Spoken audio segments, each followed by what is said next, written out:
wa karindwi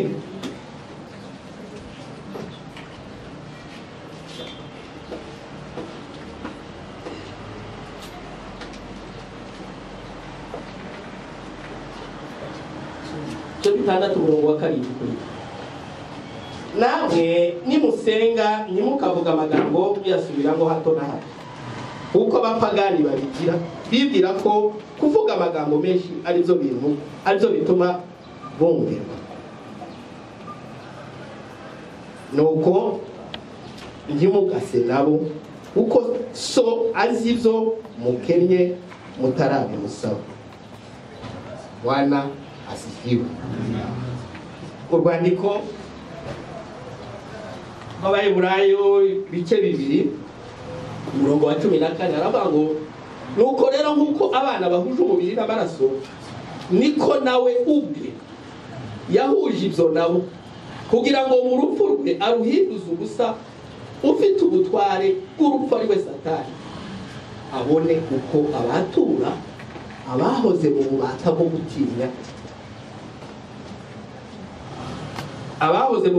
gutinya urupfu mu kubaho kwabo kose.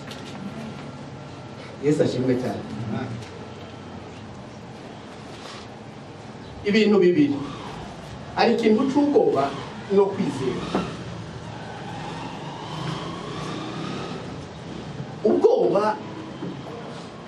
Ubwoba bugira n'amasengesho yabo. Ndatanga ingero.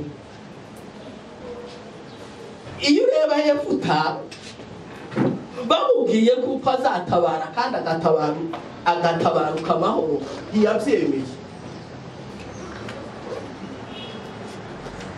ntiyabyemeye kandi byavuzwe n'Uhoraho ntiyabyumva cyane kuko muri we yumvaga kujya ku rugamba ashobora kuba yagira gute yahasiga agatwe ngo arangiza arahiga ati niba nagiye nindangiza nkanatabaruka ebwana umwana ikizaseruka mbere umve nta masengesho ndayemera nta masengesho ariko ari mu bwoba kuko Imana yari yarangije kuvuga ngo imubwira ngo utabare kandi uzatabaruka iki amahoro ngo arangize we irumva birakomeye areba ku mwanzi ntiyareba ko Imana yavuze noneho yirebera ku bwoba bwe arangiza ahiga n'umuhigo niko byanagenze umwana we aragenda aratabara ngo abari aratabaruka amaze gutabaruka hebana icyaserutse mbere n'umwana we w'umukobwa. Ni amasengesho Gideyoni Imana yaramubwiye ngo aho yarimo asya ingano iramubwira ngo wa munyembaraga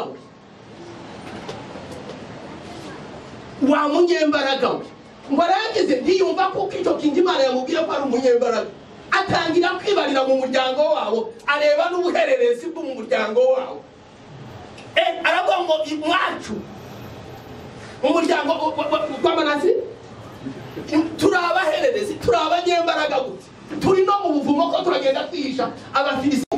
Imana iravuga ngo baretse bakagenda bose ejo bakwirata bakwikoma ku gatuza bibwira kuko bagize gute ebwana natirishije imbaraga zabo igenda igosora aza gusigarana nk'iyo yaje kwemera imbaraga z'Imana amaze kumva inzozi za wa muntu aravuga ati neza nabonyiro gikubita kuki kwihema ngo riza kugira guterwa n'igana kandi ati nta muntu wabonye ngo nagiye ariko Imana yari yabimubwiye ariko ntiyabyumva vuba kubera cya kintu cyiki cy'ubwo. Hari abantu benshi hakaba n'abandi amasengesho yo kwizera. Amasengesho yo kwizera azatangira ashima agasoza ashima. Amasengesho y'ubwoba atangira agira gute aganya agasoza mu kuganya ariko iyo ureba Stefano haleluya kubaho meshwaho no kwizera Yesu ese wambaza batese noneho tituka ubwoba ubundi ubwoba buturuka hehe? Ubwoba buturuka mu kintu cyo kukagira gute, cyo kutizera. Gahereye muri Edeni neza umuntu amaze gutandukanywa n'Imana yahise ajya mu bwoba, mu buzima bwo kwirwanaho. Iyo ugiye mu buzima bwo kwirwanaho necessary mugomba kugira n'ubwoba. Ubuzima bwo kwibeshaho wewe wenyine ni ubuzima bwuzuye ubwoba, bwuzuye ubwoba, bwuzuye ubwoba. Ariko mu buzima bwo kwizera, haleluya, mu buzima bwo kwizera uba ufite imbaraga. Wamaze ngo se none ubwoba tubaho nabwo umuntu amaze kugira, amaze kukwibeshaho yagiye muri ico kintu, wenda umwuzuro w'icyo kintu wakubaho mu bintu bitari ubwoba. Abana gupfa ni kwambara kudapfa. Icyo gihe neza tuba tugiye muri plenitude ya Stefano. Niho nashatse kuvuga ndavuga ngo amasengesho ya Stefano tiyarahuye n'andi masengesho y'abandi. Iwe baramukururanye abantu batangira kumutera amabuye. Maze kubabwira arabwira ngo mbonye ijuru rikimbuka, ibuye ngo po, mbonye umwana w'Imana ahagaze iburyo bwasi, ibuye ngo po. Arongera arabwira ngo ubababarire kuko batazi icyo bakora. Iyo aza kuba ari umuntu w'ubu ngubu yari gusaba guhorerwa, ngaya amasengesho yo kwizera, undi muntu wasenze amasengesho yo kwizera. Petero ngo bamaze kumufata ngo baramujyana mu nzu y'imbohe, agezeyo kuko yari ari mu mutekano. Haleluya, yararyamye, yaratuje. Abasirikare bagiye bafata bane ngo bamuryamye iruhande, bagira n'abandi bagiririye ngo arangize araryama. Utekereza ejo inkoti ikurarisha, ejo inkoti iri bukurya, ngo arangize iwe arasinzira. Amaze gusinzira ngo yumva ko umuntu amukomaho, ngo yibwira ko ari mu nzozi. Ninde muntu wasinzira atari umuntu ufite utaba muri icyo kintu? Kugira ngo usinzire ejo gitondo baraye bari kugucika, uba ufite amahoro adasanzwe. Haleluya. Kugira ngo usinzire bakubwiye ngo ejo kare iyi nkoti izakurya. Nimba mw'Imana ni bakeya basinzira, n'abantu bafite ayo mahoro. Twaririnze ngo mbeshwaho no kwizera Yesu. Haleluya. Tubaho muri ubwo buryo. Igihe cyose tuzabaho mu buryo butari ubwo kwizera, ntibishoboka ko tuzanezeza Imana. Haleluya. Ni ukuri pe. Tubeshwaho no kwizera. Mbeshwaho no kwizera Yesu. Niringiye iki? Imbabazi. Bwana sifiwe sana. Amen. Kubaho mu kwizera ni ikintu cyiza. Nukubaho utibeshejeho ubwawe. Nukubaho wumva kuko kubaho kwawe abantu gukesha Kristo. Nukubaho warirekuye wowe nyiri ubwawe, wowe wese ukishyira mu maboko y'uwo w'umunyembaraga. Ukabaho na ibintu byo kwirwanirira pole cyane. Uzavunika mwene data, mbeshwaho no kwizera Yesu. Numvise impamvu zakumaye kwezika niyo mpamvu mbeshwaho no kwizera. Nta kindi tuyoborwe na Mwuka. Imana ibamugisha. Amen. Nanjye ndashaka gushimira Imana mu minota mikeya, ariko ndashaka ngo dufatanye indirimbo imwe twese ya 280 mu ndirimbo zo gushimisha Imana. Ifite ibitero birebire ariko turabiririmba kuri radiyo. Ngabire nyumukije ibintu. Ejo bundi mwohereje, hari umuntu wohereje akantu kuri WhatsApp ka Perezida wa Repubulika avuga ijambo yerekeranye n'abantu bagotoza Imana bayisaba ibintu byamaze kuba kera. Sinzi umuntu wabishyizeho. avuga ibintu noneho ndavuga ariko hari abantu rero bajya bicara b'abarokore b'amasuka niko nabita bakavuga ngo perezida ngo ntabwo akijijwe sawa reka ryemere da reka iryo jambo avuze turiha agaciro da none niba perezida bavuga ko atakijijwe akaba avuga ibintu Imana yavuze yahaye wowe witwa umurokore ukaba utabizi ubwo ukijijwe n'indi hagati abo koko mu by'ukuri tujye tuvugishwa uretse umuntu ko adakijijwe ari kuvuga ibintu Imana yaguhaye wowe uri kujya kurara mu mazi nanjye ndi kujya kurara mu mazi ndi kubisa ariko uwo muntu witwa ko yakijijwe akakubwira ngo njye numva muri kwidondoza aho cyagikwiriye ni ukwishimira ahubwo numva ibintu okay sawa Imana idufashe. Hari akandi kajambo gadi ntabwo ari hano kwa kabiri cyangwa kwa mbere naje hano numva ijambo rivuga ngo irari kati yango yarishyize kuri muza kuri hano kuvuga nyine avuga ibintu byitwa kumvira ijambo ry'Imana muri kamere. Ibi bintu nabyumvise ibintu byinshi cyane maze iminsi ndi kubyiga ndi kubyumva mu mutwe wanjye sanga harimo ibintu byinshi cyane kandi byatumye natwe wasanga ibi bintu by'ubutumwa bwiza twarabyumviye muri kamere. Ikambabwira impamvu dukurikije indirimbo turirimbye murabona ibintu indirimbo yadusabye turimo turabikora koko nanjye reka rishyire njyewe byanteye gusubiza inyamaswa inyuma. Hari n'ibindi bintu tujya tuvuga bavuga tujya tuvuga ngo mu idini ugasanga ikintu cyose kivuzwe ngo mu idini ibintu tukabikubita hasi ngo nibyo mu idini. Icyo nacyo numvishe atari cyiza.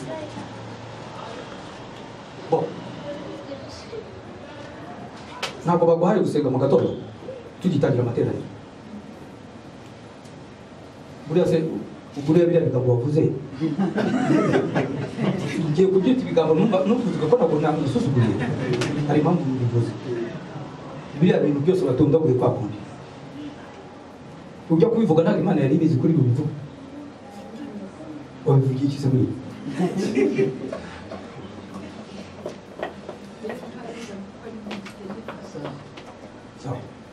Pasiteri nawe wavuze ngo wasenze neza siko wavuze uraze biriya bintu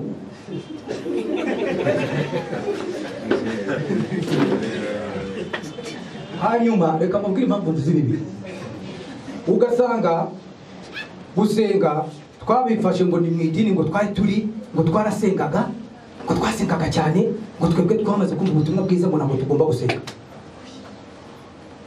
Mana yanjye Mana idufashe kumvira ibintu muri kamere bituma icyagombaga gukorwa kidakorwa.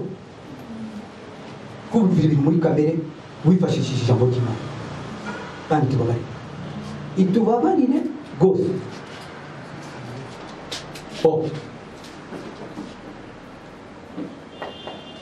Hano turirimbye indirimbo ivuga ngo iminsi irashira vuba irahita yihuta uko ihita niko abenshi bapfa batamenye umukiza. Ariko ngo hari icyo twakora tugikoranye umwete sibyo n'ibindi byinshi twagiye turirimba byinshi.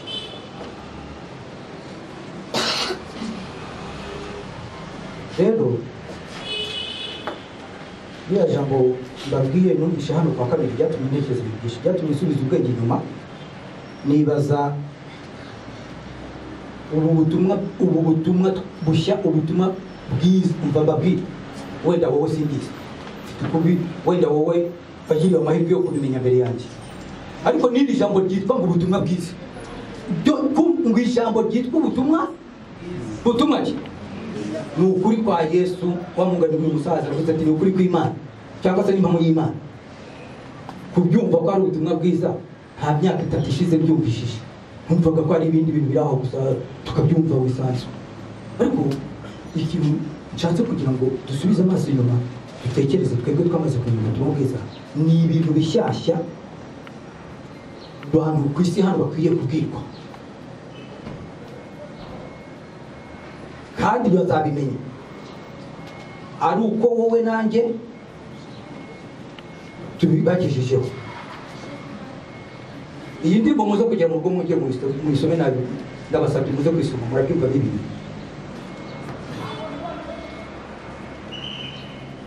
Noneho byanteye gusubiza ubwenge inyuma ntekerezaho aha hantu aho namenyeye Yesu bwa mbere mu idini.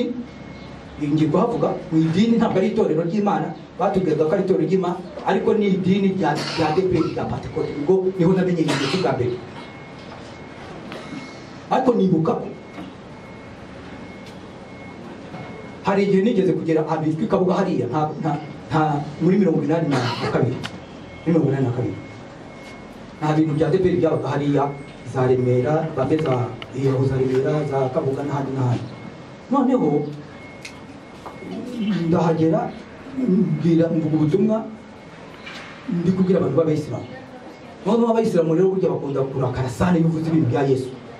Umugabo umwe mvuze Yesu bari bamuhindanije ndavuga ngo nicyo kizatuma amafi yose apfukama mu izina ari iby'ikuzimu n'ihehe byose apfukama mu izina ryawe. Ahubwo rero iyo upfukamye upfukama mu izina ryawe. Ahita ahunduka intebe ya taburete ashaka kwinkubita mu mutwe. Urumva? Hano umudamu we aba yamubambiye arayifata ngo atari se wowe reba avuze ibintu. None se uri mu bubwira iby'Abayisilamu arabizamo ko tugiye kumukubita intebe mu mutwe. Urabyumva? Ku mutima ndavuga ngo Yohana baba barokore bagenzi banjye wenda baba barwaniye intambara tukareba ko Abayisilamu tubahosha. Urumva ukuntu natekereza? Tukakoma ubukemu bwo hano hazagira ubutumwa, hazagira abantu bavuga Yesu byari koko. Abayisilamu bakazaceceka. Niko kera nabyumva. Ariko ndibuka ko twakoresha hari igihe twigeze kurara munsi y'igiti. Munsi y'igiti twahara imisita. Nibi bintu muvuga ngo gusenga ngo nibikora birakora. Nuko twabitaye tutazi abareri ya birakora. Iyo uvuze ugasaba so arakora. None twebwe twabihindiye ngo ni mwishimi ngo nibiki niyo mpamvu tugiye kuba kumvira ibintu muri kamera tukagwingirira. Nukuri kwa Yesu ubu twagombye iki gihugu cyose tumaze kukigira amazi maze kubivuga ubutumwa bwiza. Turicaye aha turakanuye tumakumva tuburana hano twamaze kumenya mu mutwe tumenye byinshi mu mutwe abantu higiye shwi muturicaye sawa murasema intumwa za ibi bintu turi gukora intumwa Yesu amaze kubibabwira babwiye ati muzaba abagabo bo kuma bigumiriye Yerusalemu haba karengana arabashanye kuza bavuga kubakwita umwe aragenda akagiye ari uko akubiswa niba mushaka imihindi ya papa wawe ari abantu bitatu batukubita ariko turagenda kabisa byanze bifuza nitumenye ikintu Imana yaduhaye inyushe muri pasiteri kugira ngo tubwirize tumenye ubutumwa bwiza tumenye icyo Yesu yadukoreye. Abantu hano hanze ntabyo bazi pasiteri nizere ko kuri radio hari abantu bigize kujya bagusaba ngo rwose muzakoresha mu giturage turabikeneye ibyo bintu n'ibishyashya. None se koko niba abantu bari kuvuga kuriya mwumva ko ari ibintu bya fake gusa bitari aho. Turicaye iryo jambo umuntu avuze ni turi kubyumva. Ejo bundi rero nibwo ndavuga ngo mpamvu babarenje batwana n'ubugiye muri kamere nkaba nituramiye gusa ntari gusohoza icyo washatse ko umpora. Hano Kigali ahangaha niho twibera hano no mu rugo reka babwira ibindi bintu kumvira ibintu muri kamere. Iyo umvira ibintu muri kamere wumva yuko byarangiye ukumva yuko ushobora kwinywera inzoga kandi nta kimana izaguhana kuri iyo nzoga. Wumva ibintu byo kumvira ibintu muri kamere. Yesu yarabirangije yatugiriye neza ntiduteze kurimbuka ariko turikorera ibyo twishakiye.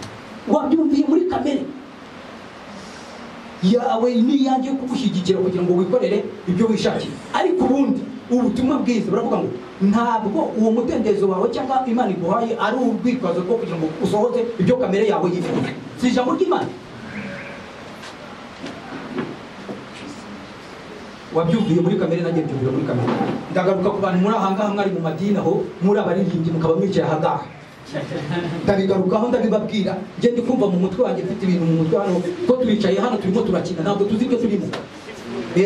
Wabwira umuntu ngo dushaka uburyo bwo twiga indirimbo mu gitabo ejo dusohoka kuri tere turirimbe abantu umuntu uzazazanwa n'iki niba yumvishije indirimbo ari yakunze yahagera ku butumwa bw'icyo agakizwa uri kubyangira iki uti ni idini ibyo ni kamere uzanye. Ndagira ngo mbabwire Imana izababare itubabarire twese itubabare umuntu wumva ibintu muri kamere wo kurutizana amafaranga tugura senti yo kujya ngo idufashe ngo yagajya ibintu byo twari sanzwe bidini ngo byari bitwishe none ngo bigaruye koma ubu si ipare iri gukora icyaha pasi ipare izayisiga muzayigarura n'ibi bitelefoni byose mutazabigarura hasi aha ese murimo n'ibiki koko oya oya rwose imana itubabarire tumenye icyo tugomba gukora baririmbyi muri aha ngaha mukaba mwicaye ni museke ndabizi ubwo mwamaze kubikaritirira kaje kaje ariko uwumva yumva kuko bibaye bitaba ibyo ngibyo na Gustavo uhagaze aha ngaha ntiyagombye guhagarara uzahagaze yashaka kutubwira uyo wigumira ikiyo wicarira cyangwa umwicara cyangwa pastor agiye kuvuga ukavuga yagombye kwicara tukigumira mu rugo tukumvira ibintu ku masede no ku byose tureke kumvira ibintu muri kamere ibintu byose tubifata tubikubita hasi tuvuge ngo ni idini ngo ni ibintu by'idini ngo ni iki biratudindije biratugwigije kugeza ubwo tutatwamenya icyo Imana yadutumye rero ndangije mvuga byari mu buryo bwo njyewe impamvu mbivuze ngo gushimira Imana abantu bugana kandi bakabona abantu frere sinzi uko barero mwebwe sinzi uko batwe dufite ijyanye nimureke dukore uko imbaraga zacu zingana tugende tubwiriza abantu ubutumwa bwiza hano haravuze ngo hano hari igice tuvuze ngo mubabwire ngo abazabyemera siko none se tutavuga abazabyemera gute turekwiye ko tubabwira mureke rero Imana itugirire neza njyewe impamvu ni uko namaze kubyumva kandi ndasaba abashumba bacu niba wumva iki kintu mvuze atari ivangirwa cyangwa se atari kamere mbivugiyemo da dore ko nabyo byateye bose niba mwumva mbivugiye muri kamere muze kunyaka rwose bitari basabye ako niba mwumva hari agashashi gato k'umwuka karimo nderi mwuka mureba mfashe ibyo tubagirira neza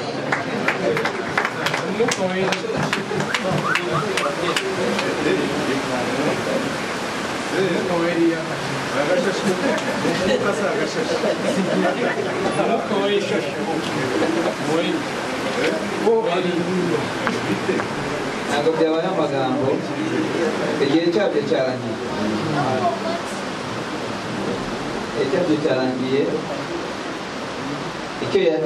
icyari kimurimo yakibuze kandi cyarangiye yabajije nakihagaro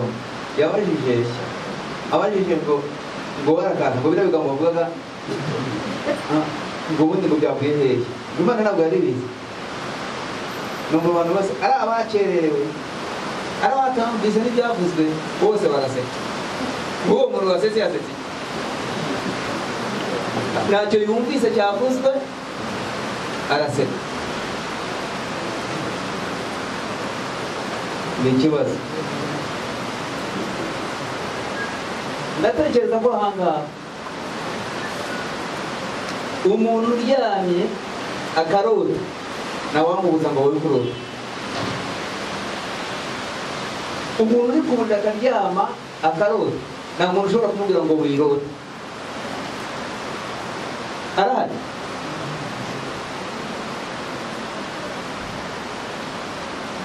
n'umuntu usenga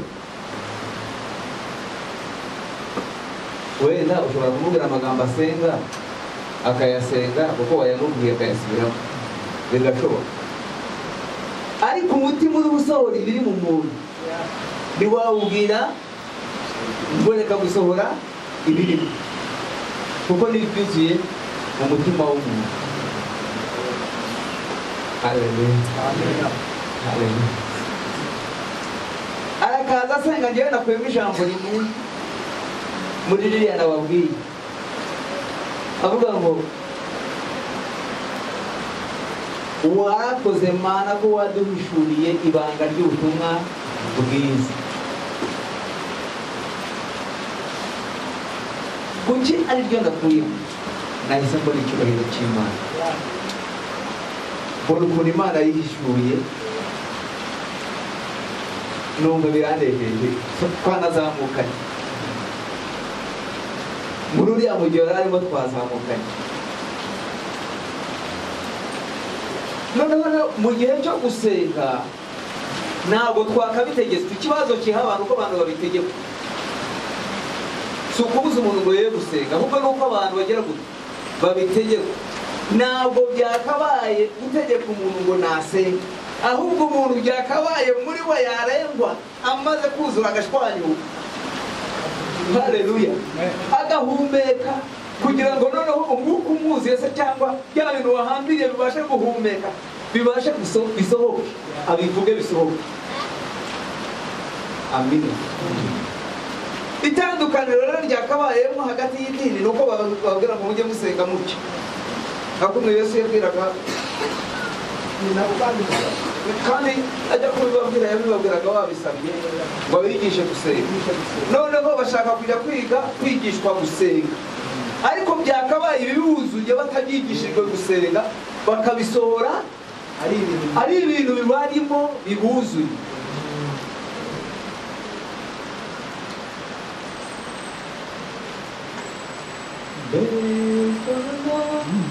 Zera Yesu niye bawazize bumbatiwe mumukizungunda, zere Yesu abobafite uwandeka. Kandi mu buzima bwose buba haba ubw'ubukene haba ubw'ubukire, ubwo bwose mbeshwaho nawe, kandi ibyo birangiye. Ubwo rero uko kwizera ukumva no kukumva, ariko kuri muri wowe, ariko uko kwizera si ukwa bwenge muntu, ahubwo uko kwizera no kwa bwenge muntu niko kuvugwa. Harimo n'abagufata mu bwenge muntu, ukaba washobora kuvuga ibintu neza, ukabipanga neza, ukanabitegura neza, ariko mu mutima bitarimo birashoboka. Ariko biri mu mutima bishaka bivuga uko biri kose, niba biri mu mutima, Imana yabishyize mu mutima, ari Imana yabishyize mu uko biri.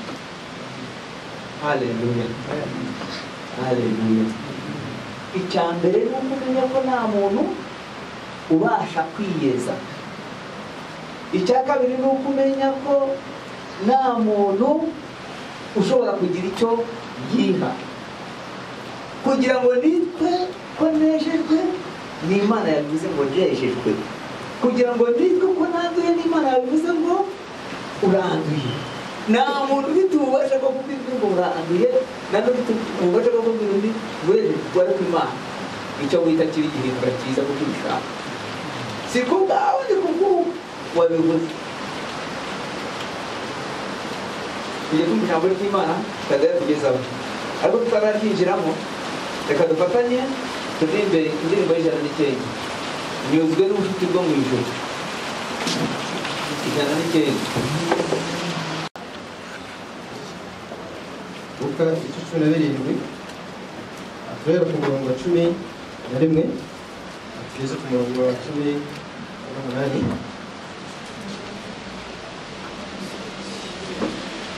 Aravuga ngo ubwo ari mu nzira ya Yerusalemu, anyura hagati y'i Samariya Yerusalemu, anyura hagati y'i Samariya n'i Galilaya.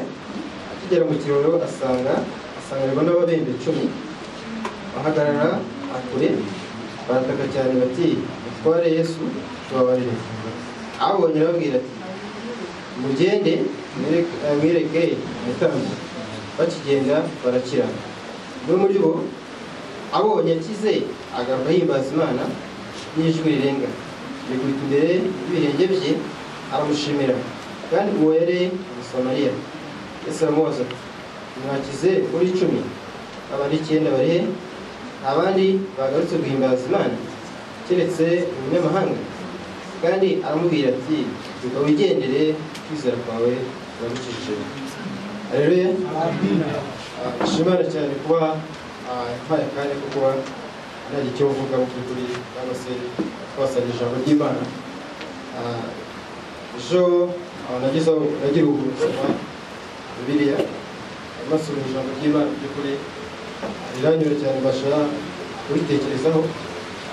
Inshuro nyinshi nakunze gusoma Bibiliya mu by'ukuri, ariko ibintu nasomaga ntabyumva.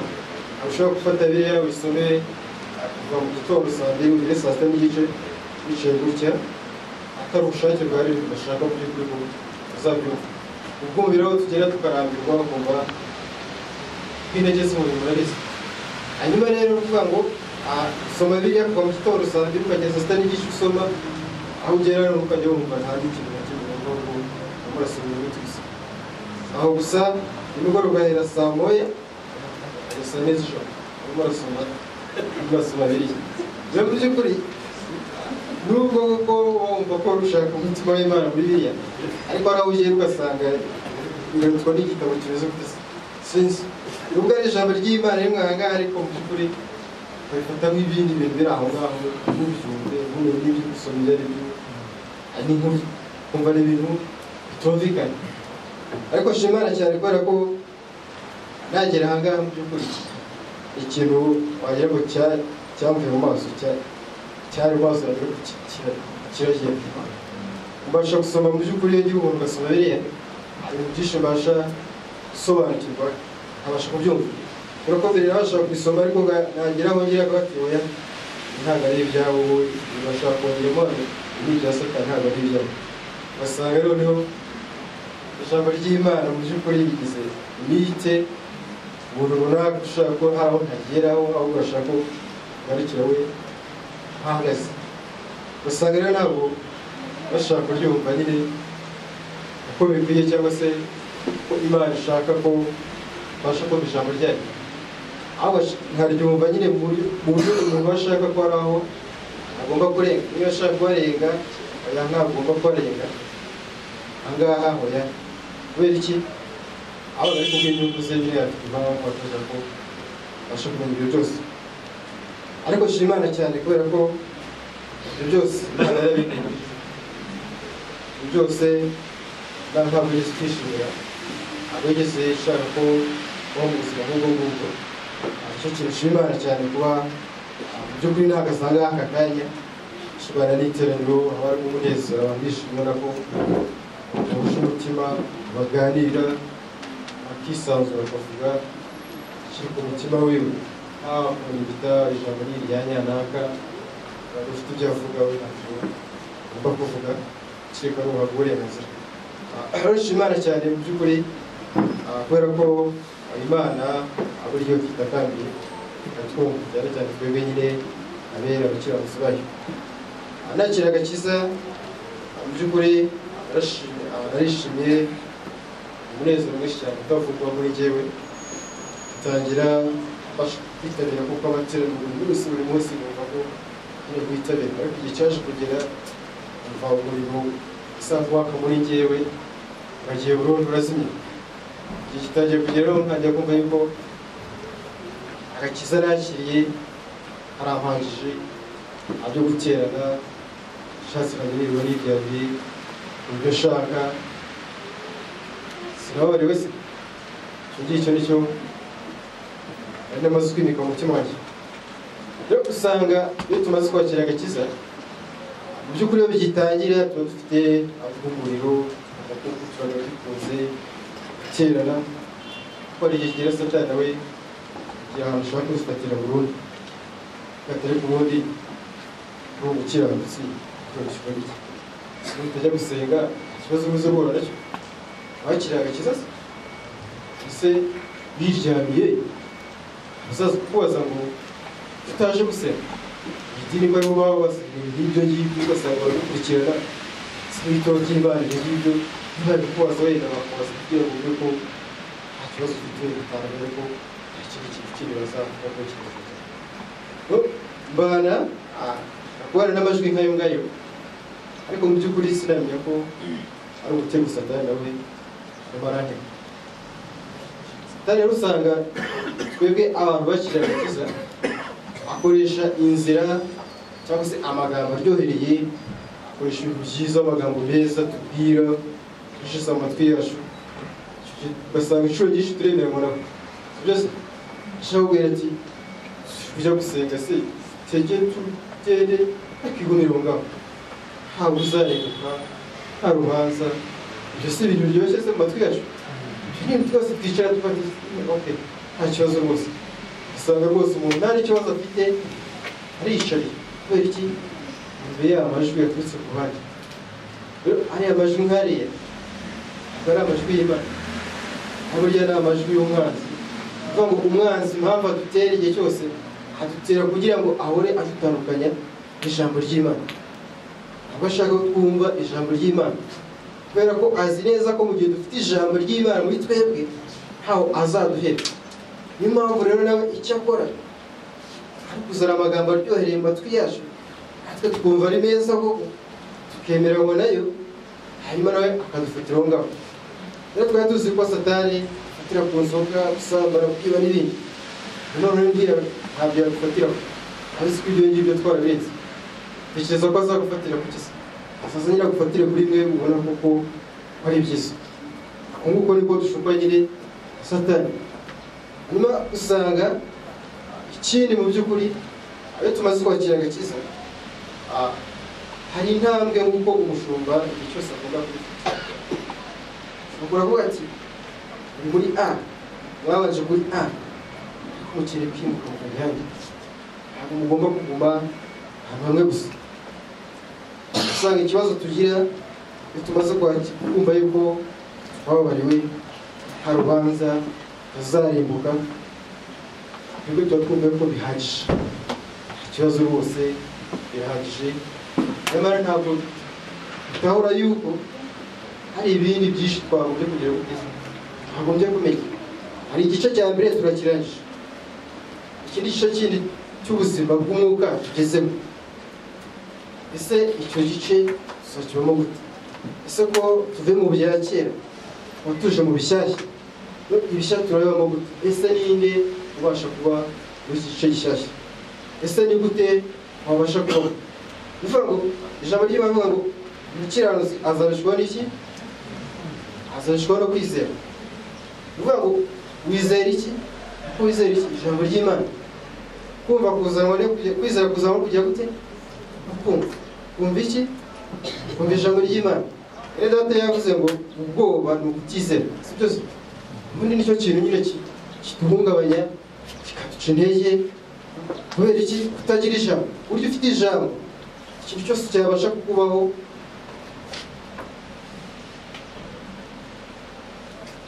ntabwo kibasha kuguhungabanya. Ndabeshya se? Ijambo ry'Imana ni imbaraga, kandi ijambo ry'Imana mu by'ukuri ni ubuzima.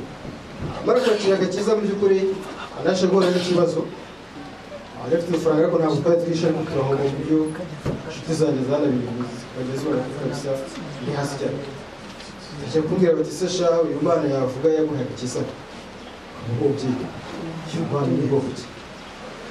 Twebwe batukubwira yuko ubundi wanayobye, urabona ari ikintu tubaye. None wowe uvuga ngo ufite agakiza, se Imana ikakumva, Imana yaguhaye agakiza, none iyo Mana yaguhaye agakiza nubwo tutaguha n'ibindi. None dore n'ufaranga rufite nabwo buragiye. Ese iyo ni Imana usenga cyangwa iz'Imana z'inzabu? Tangira kumbwira gutyo. By'ukuri hari igihe bakubwira ibintu uruhande rwo kumva birasa nk'ari byiza, ugiye muri kamera wumva ari byiza, sibyo? Ariko ufite ijambo ry'Imana muri wowe wakumva bimeze neza. Kandi dusome Yohana ibice 16 umurongo wa 33. Yohana ibice 16 umurongo wa 33.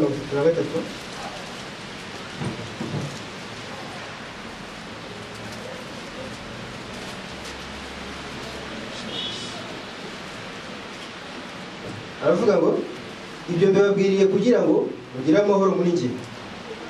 Mwisi mugira umubabaro, ariko nimuhumure nanesheje isi. Haleluya. Ngo iri jambo Yesu aritanga ahugura abantu.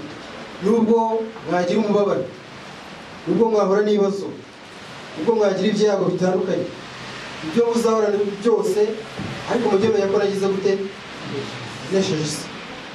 Muri isi dutuyemo duhura n'ibintu bitandukanye mu by'ukuri, abapfusha, tugakena, duhura n'akababaro k'ubuzima bwacu rusange cyangwa se mu ariko mu by'ukuri umutima wacu ni uko ufite iki? Ufite imbaraga. Izi mbaraga ni imbaraga zikomeza kuva muri Yesu Kristo. Imbaraga ziva mu ijambo ry'Imana.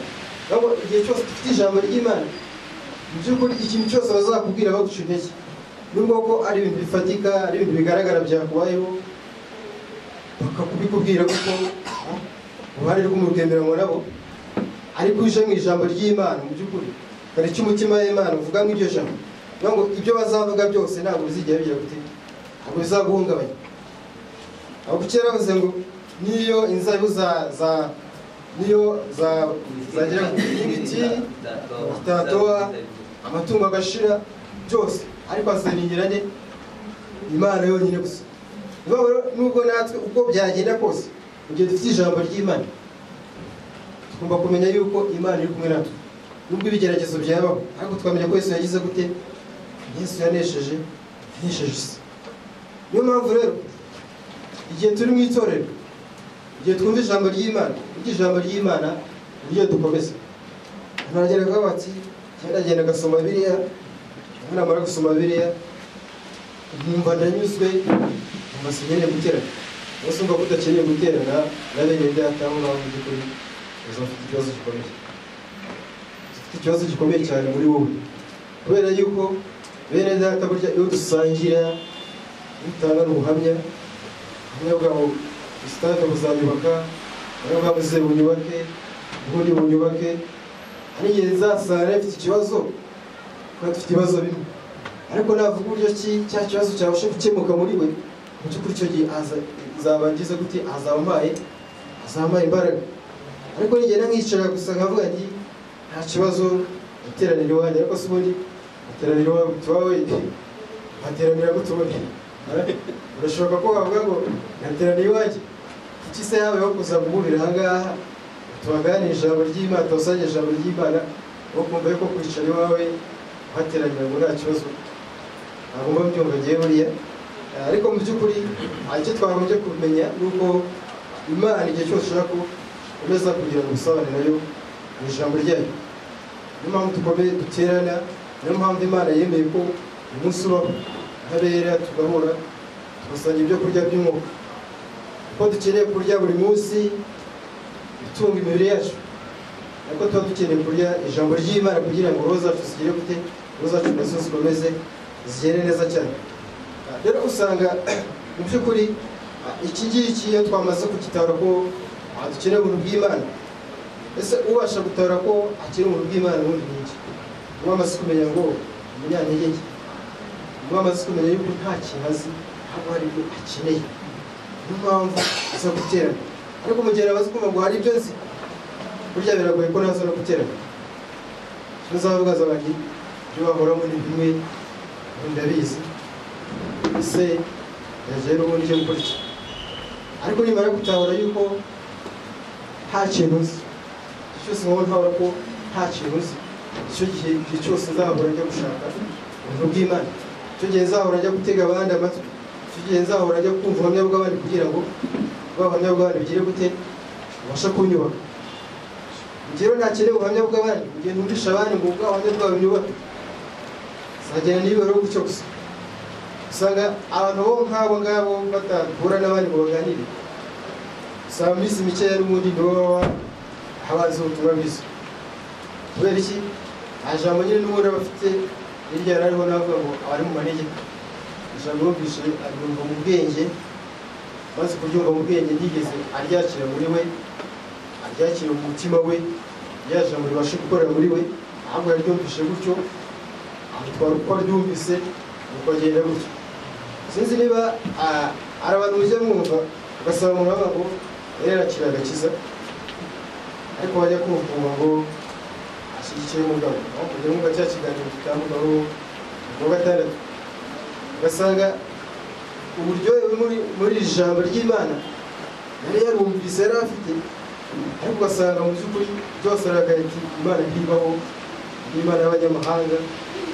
byose akabishyira hasi burya nta kindi kintu kiba cyabiteye yumva ijambo akaryumva igice akagenda yiruka yumva ko nyine hari ibyo azi habashe no kumva abandi cyangwa se yumve abibasha gukurikira nyuma yo kumva ijambo ry'Imana bikarangira agize gute avuze ko n'Imana nta nibo kubera iki n'utwari yumvise twumvisha amanegeka agenda twirukanka natwo aragenda gutyo twagiye tumumarira hanyuma ugasanga birangira ijambo ry'Imana rigize gute, ijambo ry'Imana rikuye mu mutima we, cyangwa se akarangira avuze yuko nta Mana ibaho.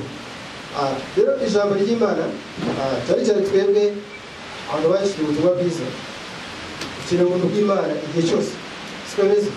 Dukeneye ubuntu bw'Imana igihe cyose, kubera ko ni twebwe ubundi dushobora guteza n'ibibazo hanze aha ngaha. Turanyazakura avuga ati avuga ko yakiriye agakiza, ariko nukora ikintu azaho gukurikira avuga ati wamubonye ati waba byararangiye, ntibabane nyine ati ntibareba se uburyo yabaye. Rero ni ukuvuga ngo twebwe icyo twagataho cyangwa se icyo twagakeneye tutabonye tudakeneye cyangwa se tutakira ubuntu bw'Imana, twahura nabwo muri ibibazo bikomeye, kubera ko ni twebwe n'ubundi tuzarwanya Imana nyine n'ubundi, kubera ko dufite ubutumwa bwiza. Tuzayirwanya kandi tuyirwanye mu buryo natwe tutazi, sibyo? Usanga abantu bakiriye ubutumwa bwiza, usanga ari abantu babaho ariko ugasanga bameze nk'ibyigenge, ari bo nyine bumva ko bazi, ari abantu bashaka kumva abandi, bashaka kumva ijambo ry'Imana uko riri. Niyo abwiye ijambo ry'Imana kubera ko nta byinshi abazi, aba atarava muri ya ntambwe ya mbere, arimo ko agiye mu yindi, azatangira avuga bamubaye ngo mu by'idini. Iyo ijambo ry'Imana atajya ngo ni ibyo mu idini, kuki se wumva ko ari byo mu idini? Ese ubundi idini wa mugani ni iki? Iyo duteraniye aha ngaha, duteranira aha ngaha nk'itorero, ntabwo duteranira aha ngaha nk'idini. Niyo icyakorwa cyose mu by'ukuri turakira nk'igikozwe n'iki, n'itorero. Gutumva ijambo utabyumva, ariko ubundi ikibazo abantu bagira, bashaka kumva ijambo ry'Imana uko babishaka. Ijambo ry'Imana iyo rije rihuje n'uko bumva ibintu, ahita ati ok, iryo koko ni ijambo ry'Imana, bose bakabyumva bibuze. Ariko iyo bivuze ntabyumve, ntagatari kubera ibintu si byo mu idini, basatangiye gucira imanza. Kubera iki? Kubera ko ataryumva. Nubwo ari ijambo ry'Imana ntabasha kuryumva, kubera ko ritahuje n'uko yumva ibintu. Arataye ati ariko mbona ari idini, hanyuma ari ibyo mu idini, kandi mu by'ukuri ari iki? Ari ijambo ry'Imana, ari ijambo ry'Imana by'ukuri. Rero uvuga ngo hari abantu babiri bakira ubutumwa bwiza, umwe akabasha kugira inyota yo gukomeza gukurikirana ijambo ry'Imana, kugira ngo ijambo ry'Imana ribashe kugira ngo ribashe kumwubaka. Ariko hari n'undi nawe wumva ijambo ry'Imana, yamara kuryumva agahita yirukankira, ntamenye ngo se nuko nakira ijambo ry'Imana bizagenda gute nyuma y'uko ryumvise. Iyi nkuru nasomye, urabona ko Yesu yakijije hano ababembe 10, ariko muri ababembe 10 yakijije aha ngaha, wagize umutima wo kubarwa n'ingezi umuntu wenyine gusa, wenyine niwe wagarutse, ariko abandi bamaze gukira batabarirukankira. Ariko bigeze bagira n'umutima wo kuza gushima ngo bacishije, ariko bamugarutse imbere. Ukuntu abantu batangaje. Usomye umurongo wa 14 aravuga ngo aho 15, umwe muri bo abonye akize agaruka yimbaza Imana n'ijwi rirenga, yikubita imbere y'ibirenge bye aramushima. Kandi uwo yari Umusamariya. Yesu aramubaza ati ntiwakize muri 10? Abandi 9 bari abandi bagarutse guhimbaza Imana keretse umunyamahanga. Urumva mu bandi 10 bose umuntu umwe wenyine wagize umutima wo kugira gute, kugaruka. Umuntu wanyijije ni bwoko ki? Kandi aragarutse, turashobora ko Yesu yambwiye umurongo wa yambwiye ngo kandi aramubwira ati byuka wigendere, kwizera kwawe nagukijije. Ngo wagize amatsiko azi ko wamukijije, azi ko yakijijwe, azi atari ko uyu muntu wenda ariko mwongere musange mwegere menye n'uwo ari we neza. Kandi icyo tubona nuko yagiye iki, yagira ubunanga, kwizera kwawe kugize gute, uragukijije. Akaba ariho bakize kubw'umubiri bagenda biruka, bongera ngo bakumva ko ntibihagije. Rero ndabizi neza ko n'aha ngaha abantu benshi bazajya bafite ubutumwa bwiza bumve gutyo bigendere, ariko hari abandi bazajya babwumva mu by'ukuri bagira amatsiko bavuga bati rero twumvishe ubutumwa bwiza, rero tugende tujye mu itorero twumve aya mabanga y'umwuka yishemo, rero bakomeze badufungure no gukora aya mata y'iki umwuka. Rero abantu bombi baratandukanye, hari ubyumvise aragenda ariruka, ariko hari n'undi umaze kumva ubutumwa bwiza, amaze kubwumva agira amatsiko, avuga ati rero shima Imana ko mpaye agakiza k'ubuntu, ariko se impaye agakiza no nyuma yaho ndavuga ati nari mbaye muri ubu buryo icaraho iteka nta mahoro mfite mu mutima wanjye, ariko se ubu ngubu noneho mbayeho uri umwana w'Imana, ese umwana w'Imana noneho abaho gute? Ese birashoboka ko umwana w'Imana yongera kubaho nk'uko yabagaho mbere? Ntabwo bishoboka. Abantu nabo uzabona mu by'ukuri ugasanga yakira ubutumwa bwiza, akaguru kamwe kazaba kari hano usange kari usange niba navuga ngo sinibyo kiravuga mu Kinyarwanda, ariko niba ngo akaguru kamwe kazaba kari akandi kari hariya uzabyumva, utabyumva murabyumva neza. Ngo niba twakira ubutumwa bwiza, ese ni iki gishobora kuba cyatuma ubutumwa bwiza? Bitwaza barega ngo harimo amaze igihe runaka, amaze imyaka runaka, abantu barahazi, ese ni impamvu biragenda gute? Ese ari abantu n'Imana, abantu n'ubushaka kutisha Imana, bamenyere n'abantu ku bw'Imana, aho ugiye se bo nta bantu bahari, abo ngabo nabo usahasanga nabo ni abantu, kandi urabizi neza ko muzagera mu mwe ugeze gute, umwe burenze. Byakuva muri aho nabaga, icyo kintu waje kugitekerezaho, rero nakiriye agakiza, nta kibazo nari mfite mu by'ukuri ku bijyanye n'agakiza. Icyo nishimiye ni uko kubamo nyine ntabwo nabikoze, impamvu mfashe umubazo wo koza, ariko maze kugera aha ngaha hanyuma se mpamvu ugiye inshuti zanjye urumva ni ahantu kuva 2009 natangiye kubasengera, hanyuma kuva 2015 ninjira mu ishuri rya teolojiya, hanyuma 2018 uno mwaka niho abageze pasiteri, ariko maze kugira pasiteri hagiye kubona imikorere uburyo bashaka kunkoresha, mbona ntabwo byahura, nabyihorera wenda icyitire n'ubundi tuma ntishima ntanezero, nta kintu nari mariye. Niba Imana koko ishaka ko sakora umurimo wayo, n'ahandi najya n'ibinyemerera, nzavuga ubutumwa bwiza kandi ukore mbohotse nta kibazo mfite. Rero ni ukuvuga ngo natangiye kwibaza ngo se abantu ndabasize, batumaraho imyaka 7 nabo tumaraho imyaka 10, bazabibona gute? Se ndabana bandi gute? Akoza gutekereza wese hari abantu n'Imana, abantu bashyira imbere, none Imana nyihorere. Ese umutima wanjye umeze ubaho gutyo gusa ujagaraye cyangwa se utishimye, unabana aho ngiye se hose abantu bahari? Icyo kintu n'icyo ngicyo cyarashe cyabayeho muri njyewe. Gusa n'abandi bose ndabizi ko nawe mwakira agakiza, hanyuma musengera mu by'ukuri muba mufite inshuti, mufite n'ishya, ariko iyo mutekereza ku ijambo ry'Imana ryonyine gusa, ubutumwa bwiza mwakiriye bwonyine mu butekerezo, uzi ko buzabona imbaraga zo kubirenga. Ubwacu ni ntabwo bikunda, kamere nyine ihora ari kamere, igihe cyose urarikiye bya kamere, ubu niko tubaho. Ariko iyo twakira ijambo ry'Imana, iyo turetse ijambo ry'Imana rikatuyobora, rikagira imbaraga mu mitima yacu, ya jambo ry'Imana ribasha kuturenza n'ibindi byose tutatekereza ko byashobokaga.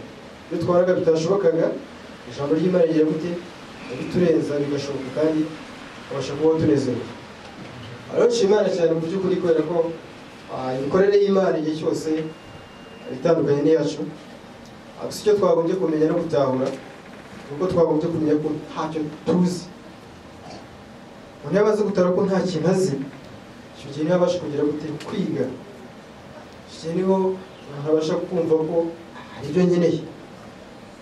Ariko nubara n'umutima wo kumva ko hari ibyo uzi, ariko ko hari igihe kizagera rero nawe ukumva yuko byarangiye nk'uko nari nabitekerezaga nawe ntuzongere kwagaruka.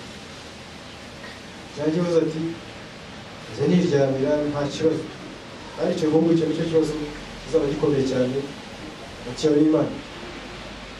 Ubwo turi kwa data umwana burya gusabana na se, abisa kugira iki ushobora kuganira byaba mwana wagenda n'umuri kwa se ntabwo iyo ntabahurira. Amara uri kwa se abasha gutahura akagira umutima wa se. Yazi umutima wa se rero biranamworohera kugira gute kubana nabo. Ariko umwe waragiye akigerera gutyo gusa akagera rimwe yirukana burya ntashobora gutahura umutima wande, umutima wa se. Niyo mpamvu rero natwe dukeneye iki? Dukeneye ubuntu bw'Imana, dukeneye ijambo ry'Imana kugira ngo by'ukuri tubanishe n'Imana, tubashe kumenya ese umugambi Imana idufitiye mu itorero ni uwuhe? Ese umugambi Imana idufitiye abera bayo ni uwuhe? Ese turacyameze nk'uko twari tumeze mbere tutaraki ubutumwa bwiza cyangwa hari uburyo tugomba kumera? Kera ntabwo twari kumwe na data, ariko turi kumwe nande? Turi kumwe na data. Rero mureke tumenye data uwo nguwo nawe icyo dukeneye, icyo akeneye ni iki? Ese twebwe tugomba kubana nawe ubuhe buryo? Rero ndashimira cyane kuba impaye aka kanya kugira ngo tubashe gusangira ku byari biri ku mutima, no kwinjira ko Imana kuzajya ikomeza ibishoboza, tuzajya duhora tuganira kandi nzi ko tugiye gutya tuvuga byinshi rwose. Agiye babwisha ukuri nubwo navuga ariko mba nkeneye kumva abandi, nubwo Gustave buri muntu wese yo numva ubuhamya bwiwe njye nibwo bunyubaka. Nubwo navuga amasaha ariko icyo numvise mu bandi nicyo kigira gute cyo kibasha kunyubaka. Rero ndashimira cyane. Murakoze. Murakoze cyane. Hanyuma ijambo rivuga ngo se ngo muracyari kuko mwari muri gutekereza ko vuba muracyari uko mwari muri. Abantu tugiye kureba twasanga bakeya bo baje aha ngaha badafite ahandi babaga. Abantu bose bari bafite aho babaga, baza aha. Kuhaza rero nuko twari tumaze kugira ishyirwa ry'ubutumwa bwiza, twari dukwiye kuruta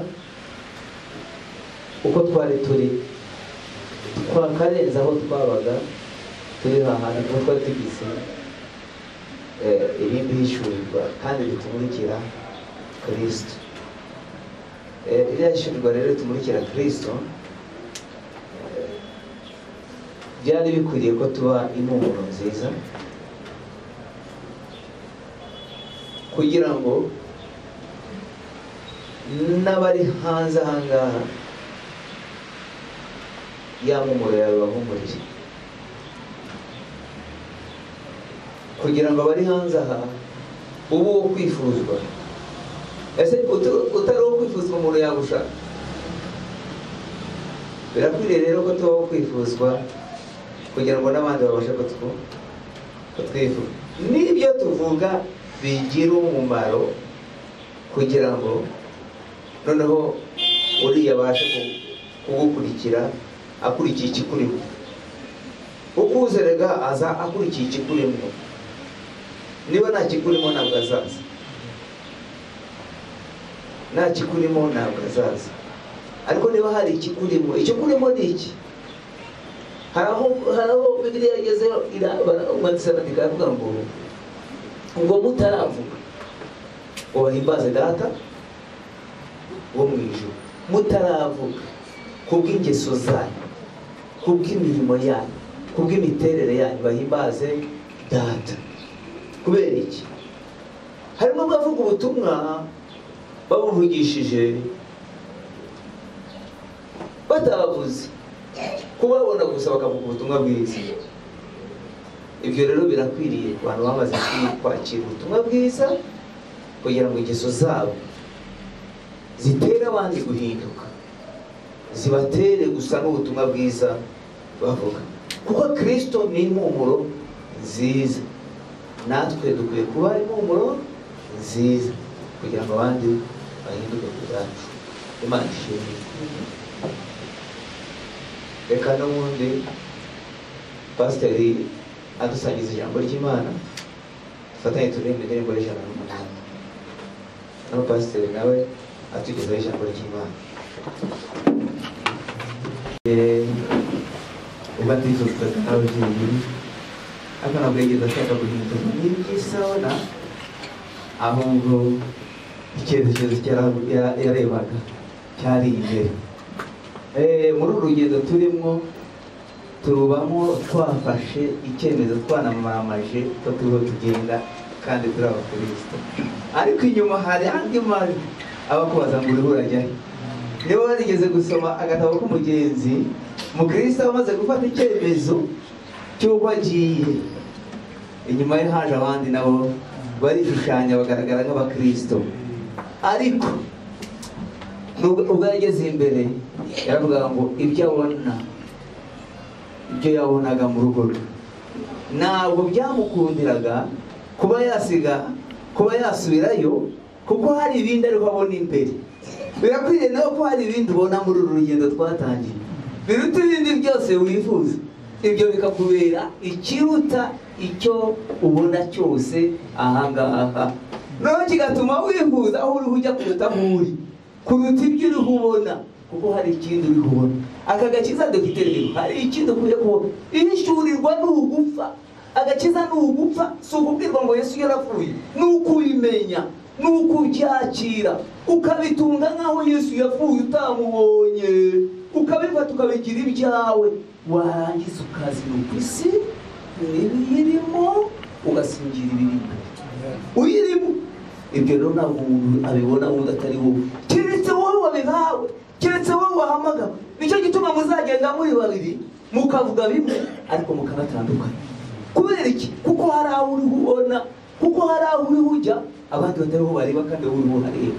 Haleluya. Aho ngaho niho handi muzagisambe babwiraga, aho byati ukabona inkota iri hariya bagiye kuyigutera. Haleluya. Ariko iyo munsi n'uyiriye, si inyama n'amaraso, si umubiri ubasha gushyikira ibyo bintu, ahubwo ni wa wundi uri muri wowe ubasha gushyikira ibyo bintu, bigatuma noneho ibyakunezezaga byose bihindura ubusa. Kuko aho ngaho ntabwo uri kuhifuza, ahubwo hari ahandi ho wifuza. Kubona ibyo rero nibyo bituma utandukana n'abakubonye, bakabona babaye ikinya, bakabona uri igiti, ukanyurwa n'ubukene bwawe, ukanyurwa n'ukuri kose, ahubwo kuko rusingira umwami wawe. Noneho bareba iby'isi koko ukabibona bibambwe, ngo ndetse nabyo byakureba ngo bikabona ugize gute, ubambwe. Bitari ibyo ngibyo uzasa n'ab'isi.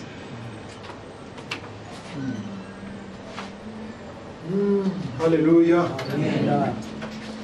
Yesu ashimwe. Baje kubaramutsa mwese mu izina rya Yesu Kristo.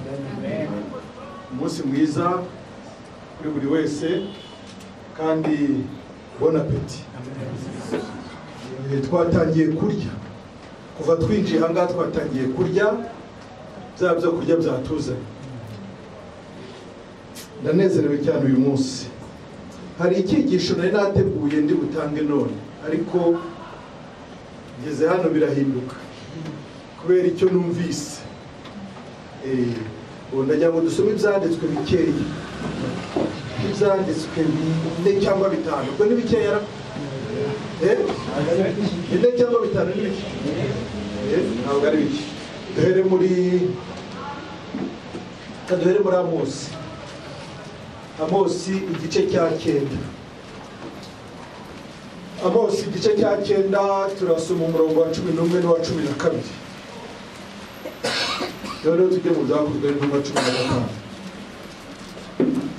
Amosi 9:11 kugeza 12 haragira hati: uwo munsi nzegura ihema rya Dawidi ryaguye, nice ibyuho byaryo, kandi nzasana ahasenyutse haryo, nzaryubaka rimere nk'uko ryahoze kera, kugira ngo bazungure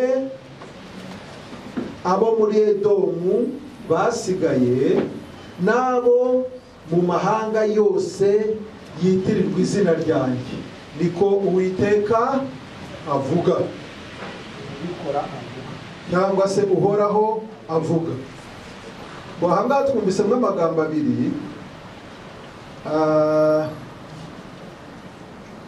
ajyanye no kubaka no gusana,